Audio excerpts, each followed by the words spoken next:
Hello 3D printing friends, this is the K2 Plus Combo, a big, fast, multicolor 3D printer from Creality. Big thanks to Creality for sending this over free of charge so I could show it to you. We'll talk about the specs and features, see some prints, and I'll tell you what I like and don't like about it, and we're starting right now. I'm Brian, and you are watching BV3D.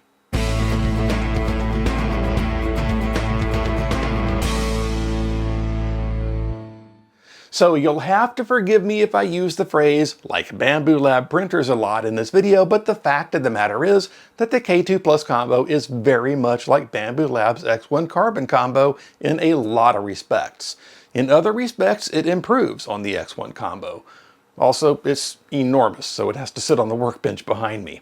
So let's get into the K2 Plus Combo's specs and features. It comes fully assembled. After unpacking the printer, just plug in the screen and snap it onto the front of the printer. You might want to have a friend help you unpack it though, because the K2 Plus is big. It has a sturdy and heavy die-cast aluminum frame, and the build volume is 350 millimeters on X, Y, and Z.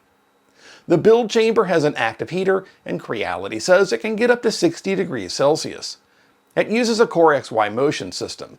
The X-axis rides on a linear rail, the Y-axis rides on a pair of linear rods and bearings, and the Z-axis rides on 4 linear rods and bearings.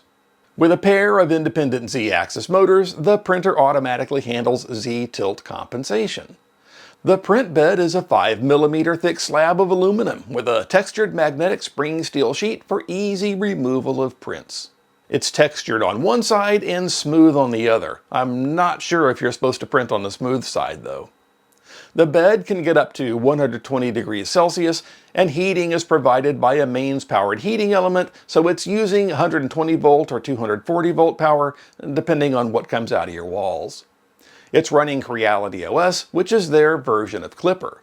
The printer has both Wi-Fi and Ethernet connectivity, so you can put the printer on a network if you want to print directly from the slicer or from Creality's cloud service. And if you don't want to put the printer on the network, you can put sliced files on the included flash drive, plug the flash drive into the USB port on the side of the printer, and select files to print with the easy-to-use 4.3-inch color touchscreen. The printer has 2 built-in cameras. One watches the chamber so it can alert you to print failures, or if you started a print job but forgot to take the previous print off the bed. It also lets you monitor a print in progress and record time-lapse videos. The other camera looks straight down from the tool head, and the printer uses that to calibrate pressure advance and filament flow rate. So speaking of the tool head, it's got a lot packed into it in addition to a camera. There's a direct drive extruder with a geared drivetrain and dual filament drive gears to get a good grip on the filament. Like Bambu Lab's printers, the tool head has a built-in filament cutter and a built-in filament runout sensor so it can let you know when you need to run out and get more. Or so it can automatically switch to another spool in the Creality filament system or CFS unit, and we'll cover the CFS in a minute. And the tool head has a strain gauge so it can use the nozzle as a bed probe for leveling and Z offset calibration. And speaking of the nozzle, it's a 0.4mm hardened steel tip attached to a long copper alloy melt zone connected to a titanium heat break. The whole assembly is almost 8 centimeters long, and you get a spare with the printer. That long threaded part of it, the melt zone, screws into an 80-watt heater, and it can get up to 350 degrees Celsius. All the motors in the motion system are step servo motors, which is like an advanced version of closed-loop stepper motors. That means they shouldn't suffer from missed steps, which would result in a layer shift. Creality says they have higher torque, faster acceleration, and a higher top speed. It comes with a really nice toolkit, which includes the storage case. There's also a set of filament color swatches, so you can find the perfect color of filament if you're ordering from Creality's site. The printer also comes with 4 500-gram spools of filament in black, white, red, and blue, so you can start printing right away. And it comes with a place to keep that filament, this big box called the Creality Filament System, or CFS. So let's talk about that next. Like the Bambu Lab printers with the AMS unit, the K2 Plus Combo has a 4-spool material management system, which Creality calls the CFS, or Creality Filament System. A CFS box can hold 4 spools of filament, and like the Bambu Lab AMS units, you can connect a maximum of 4 CFS boxes to the printer, giving you the ability to print with 16 spools of filament. The CFS has a couple of improvements over the Bambu Lab AMS too. For starters, it displays the temperature and relative humidity inside the unit. Other indicators show the CFS unit number, so if you have more than one of them connected, you know which is which. There are also indicators to show which spool is selected and alert you to error conditions. Filament loading is a bit easier than the AMS. Simply pushing the filament down into the feed tube triggers the loading sequence. And across the top of the lid, there are spring-loaded bars which help to keep lighter spools pressed down onto the motorized rollers. Now, that spring-loaded bar can be a bit of a problem though. See the powder here on this bar? That's where the spool has been rubbing against it. While I like the idea of that bar, it helps the CFS maintain traction on the spool rims, I think if this was a roller instead, we wouldn't end up with spool dust collecting up here, potentially falling onto the filament and getting pulled into the nozzle where it might clog things up. Connecting the CFS to the printer is easy. It's just a couple of bits of PTFE tubing and a couple of cables. Like Bambu Lab, spools from Creality are starting to come with RFID tags, so the CFS can automatically identify the material and color simply by reading the tag. That lets the printer know, for example, that this spool started out with 500 grams of red PLA. But you don't have to use Creality's filament. Any filament type that the CFS can handle, you can use, as long as the spools fit. So what types of filament can the CFS use? Pretty much anything except for flexible filaments or overly brittle filaments. The filament path is a bit too complicated for these materials. Flexibles can get stuck and brittle materials can break. So for those, you'll need to attach the external spool holder and feed the filament into the printer separately, bypassing the CFS. The K2 Plus swaps filament like the Bambu Lab printers. It cuts the filament flush where it enters the extruder, retracts the first filament, and then feeds the next filament into the extruder. Then the printer purges the previous filament by pushing the old filament through the nozzle with the new filament. This results in these little squiggles of filament that start out one color and end with another. In other words, like the Bambu Lab printers, the K2 Plus combo poops. If you don't put something behind the printer to catch these, they're gonna end up piled up behind the printer or on the floor. I found a pretty decent poop chute so they can slide around the back and pop out the side over here into a little tray that I have handy. So I'll show you that model when we get to the things I printed part of the video in a little bit. Oh, and I almost forgot to mention the CFS unit has space inside for a pair of desiccant packs, but that's about it for the CFS. Next, let's talk a bit about the slicer called Creality Print. Creality Print is a fork of Orca Slicer with apparently some parts of Cura thrown in for good measure. Windows and Mac versions of it are included on the USB flash drive that comes with the printer, but I opted to download and install the most recent Mac version from Creality's website since it was newer than the one on the flash drive. From a user interface standpoint, the main area of the window is Orca Slicer, but all the settings are on the right-hand side of that window, as they are in Cura. The current version of Creality Print for Mac has this bug where the app's window flickers and flashes. So when you see this happening in the screen captures here, that's what's going on. Creality includes a number of print profiles for the K2 Plus, from 0.08mm layer heights all the way up to 0.28mm layer heights. I have the K2 Plus connected to the network, and I connected it to Creality Print. So the slicer can communicate with the printer to find out what filaments are loaded in the CFS and make those available to me here. Since it knows how much each spool started with, and it keeps track of how much of each spool that is used, it's able to provide visual estimates of the amount of filament remaining on each spool. It also gives you the ability to cancel individual parts during a print. So if you're printing a plate full of parts and one of them fails, you can cancel that particular one and keep printing the rest. Creality Print has color painting tools, so you can paint filament color swaps onto single color models.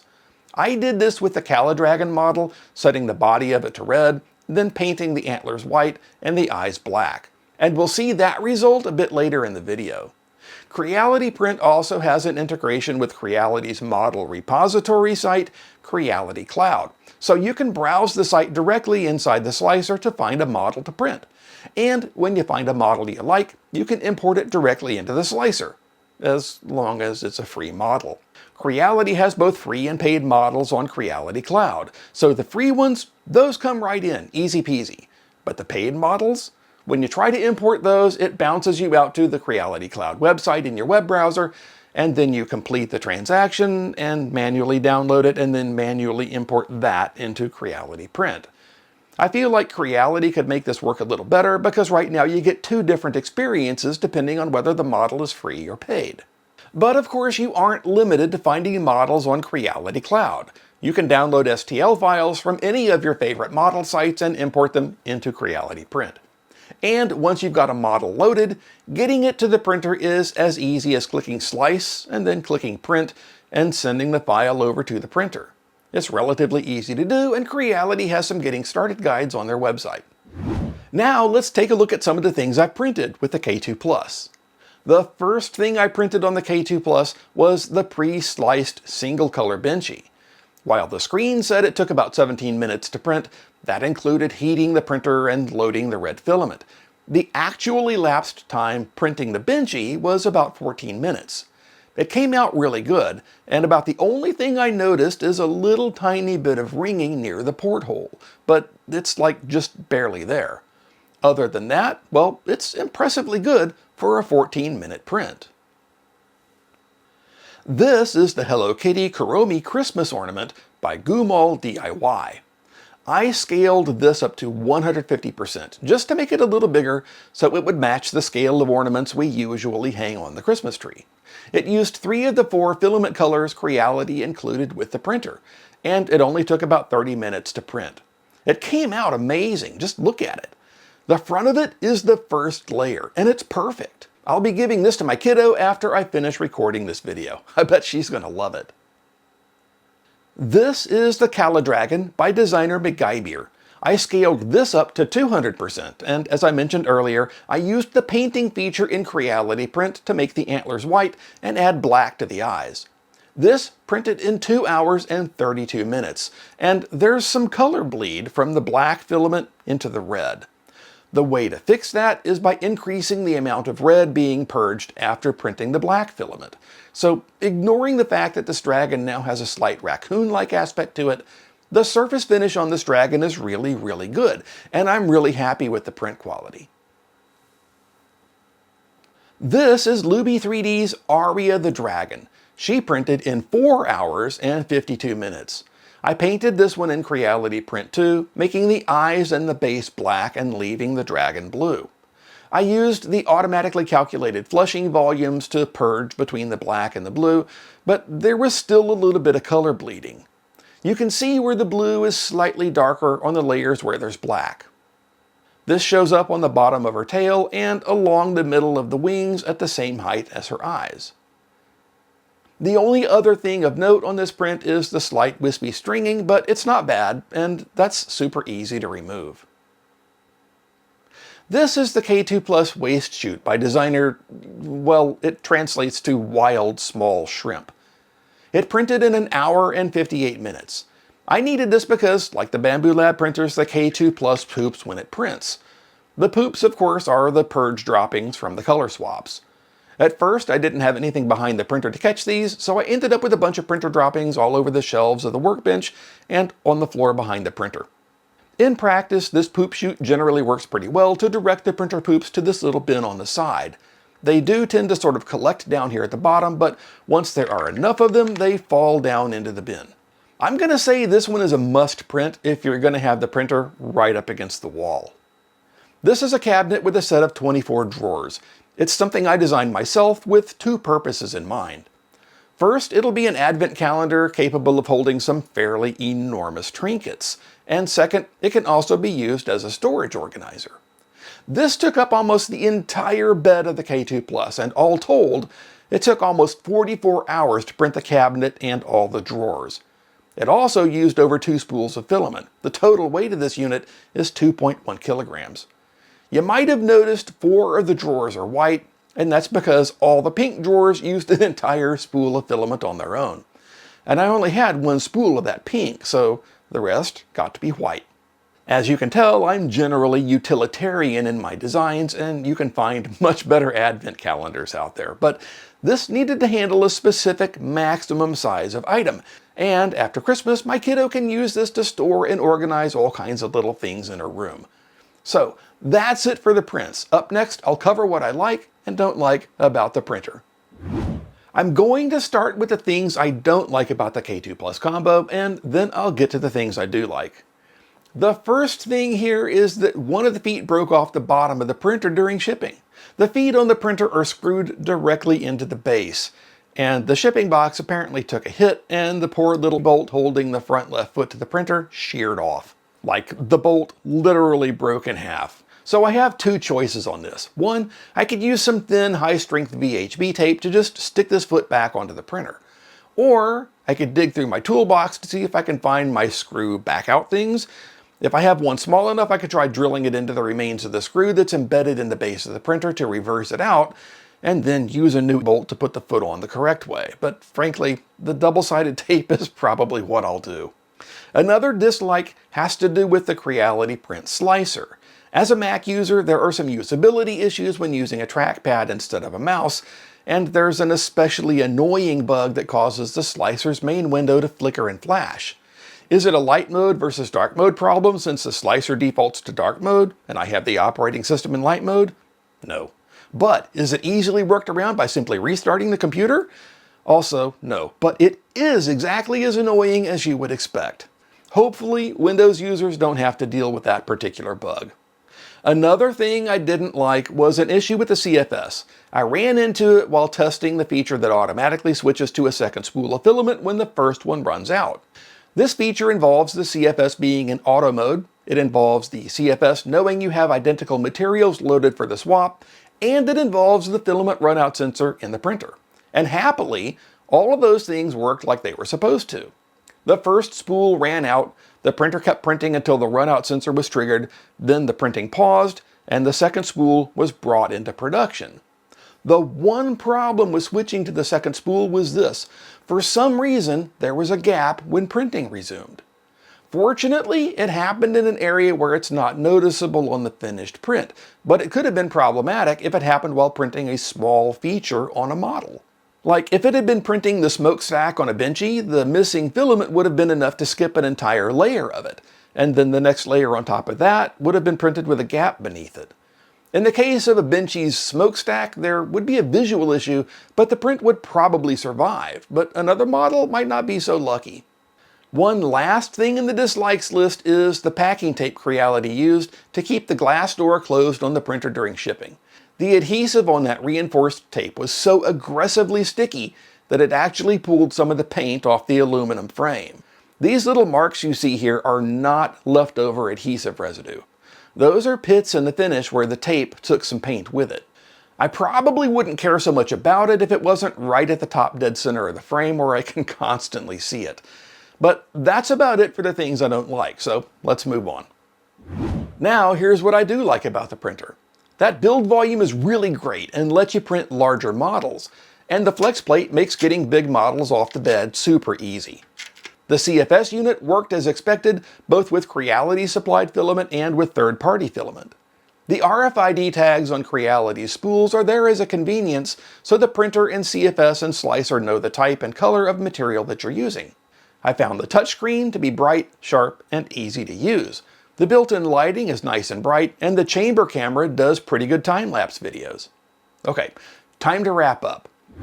So what's my overall opinion on the K2 Plus combo? Well, I can't speak to its long-term durability, but so far I think it's a fantastic printer and the print quality seems decent as well. However, I think the Creality print slicer needs work to address the display and usability and user experience issues I ran into. Fortunately, software is something that can be improved over time. So I think if Creality is willing to invest a bit more time and resources into the slicer side of things, that will make the experience of using the K2 Plus even better. If you need the build volume and multicolor or multi-material printing, and you're okay with the current state of the slicer, then this may be the printer for you. So, That's the Creality K2 Plus combo. Thanks again to Creality for sending this over free of charge so we could get a look at it. And big thanks to everyone who supports the channel, whether with channel memberships or by using the links in the description. If you liked this episode, give it a thumbs up and maybe subscribe so you don't miss new ones. Well, 3D printing friends, that's about all the time we have for this one. And now that we're at the end, let's go print something cool. And the tool head has a strange gauge.